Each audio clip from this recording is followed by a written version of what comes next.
Are you well aware of toxic pesticides? The use of pesticides has become essential in the most major farming industry.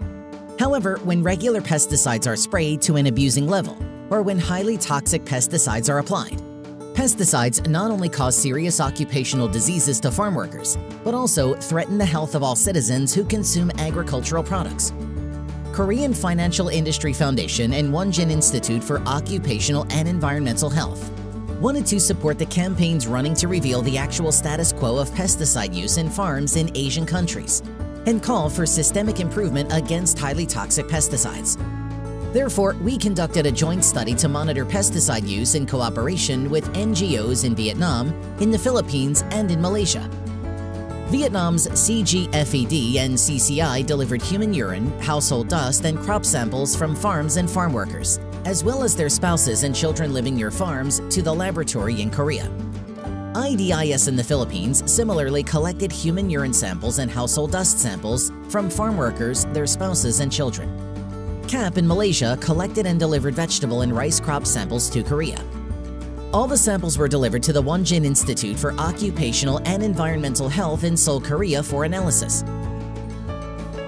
A study was undertaken to find out whether banned or highly harmful pesticides were detected and what the causes of exposure to pesticides were.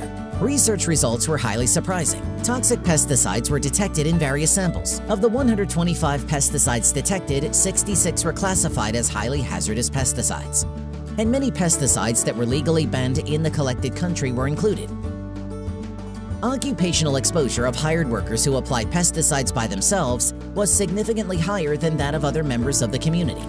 In addition, 35 pesticides found in farmhouse dust were banned and or not approved by the EU. Communities around the farm were also found not to be safe. In particular, the urine samples from children in the region were found to have higher levels of pesticides than the average concentrations of children in the United States and in South Korea. Many highly hazardous pesticides have also been detected in crops. 48 pesticides detected in crops were banned and or not approved by the EU. To share this research result with a wider variety of people around the world, we held an international conference named Safe Agriculture, Safe Asia on November 30th, 2022.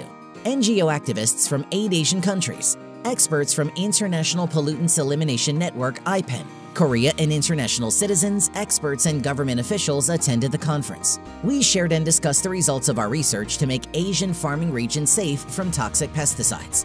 In order to make Asia safe from highly hazardous pesticides, the Korean Financial Industry Foundation and Wonjin Institute for Occupational and Environmental Health share responsibility for unequal environmental issues by supporting technology to analyze pesticides and providing scientific evidence that can be used in Asian countries' own campaigns. This joint project will be an important step as an opportunity for ongoing collaboration to keep us and future generations safe.